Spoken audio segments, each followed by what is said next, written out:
सिंध जे मुख़्तलिफ़ इलाइक़नि में कोहीड़े जो राॼ बरक़रार आहे। निगाह जी हद घटिजी वई, ट्रैफ़िक रवानी सख़्त मुतासिर थी रही आहे। पटीदन मियां साहिबिया रोड, गुपचाणी, डिगड़ी, सरहाणी ऐं मीरो ख़ान में कोहीड़े जो राॼ बरक़रार आहे। उडेरोलाल, जमाल शाह, दोदापुर, दरिया ख़ान मरी ऐं ॿिनि शहरनि में कोहीड़े सबबि माण्हू घरनि ताईं महदूद थी विया आहिनि।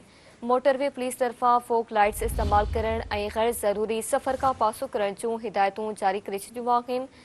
रोहिड़ी प्याला होटल नेशनल हाईवे ते कोहीड़े सबबि ॿिनि कोचिस, ॿिनि कंटेनर्स ऐं हिकु ट्रक पाण में टकराइजी पिया। ॿ मुसाफ़िर मोहम्मद अकमल ऐं काशिफ मामूली ज़ख़्मी थी पिया, जिन खे अस्पताल मुंतक़िल कयो वियो। सिंध जे मुख़्तलिफ़ इलाइक़नि में कोहीड़े जो राॼ बरक़रार आहे। निगाह जी हद घटिजी वई, ट्रैफ़िक रवानी सख़्त मुतासिर थी रही आहे।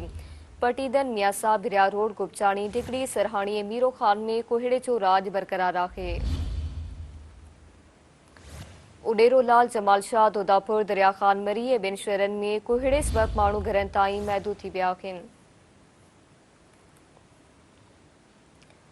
मोटरवे पुलिस तरफ़ां फोक लाइट्स इस्तेमालु करण ऐं गैर ज़रूरी सफ़र खां पासो करण जूं हिदायतूं जारी करे छॾियूं आहिनि। रोहिड़ी प्याला होटल नेशनल हाईवे ते कोहीड़े सबबि ॿिनि कोचिस, ॿिनि कंटेनर्स ऐं हिकु ट्रक पाण में टकराइजी विया।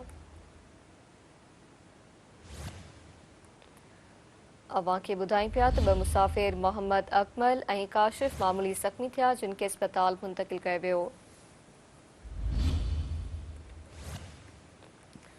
सिंध जे मुख़्तलिफ़ इलाइक़नि में कोहीड़े जो राॼ बरक़रार आहे। निगाह जी हद घटिजी वई, ट्रैफ़िक रवानी सख़्त मुतासिर थी रही आहे।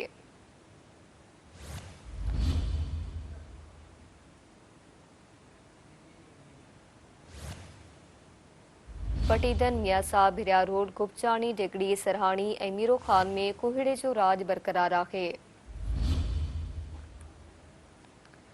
उडेरोलाल, जमाल शाह, दोदापुर, दरिया ख़ान मरी ऐं ॿिनि शहरनि में बि कोहीड़े सबबि माण्हू घरनि ताईं महदूद थी विया। मोटरवे पुलिस तरफ़ां फोक लाइट्स इस्तेमालु करण ऐं गैर ज़रूरी सफ़र खां पासो करण जूं हिदायतूं जारी करे छॾियूं आहिनि। रोहिड़ी प्याला होटल नेशनल हाईवे ते कोहीड़े सबबि ॿिनि कोचिस, ॿिनि कंटेनर्स ऐं हिकु ट्रक पाण में टकराइजी पिया। ॿ मुसाफ़िर मोहम्मद अकमल ऐं काशिफ मामूली ज़ख़्मी थी पिया, जिन खे अस्पताल मुंतक़िल कयो वियो।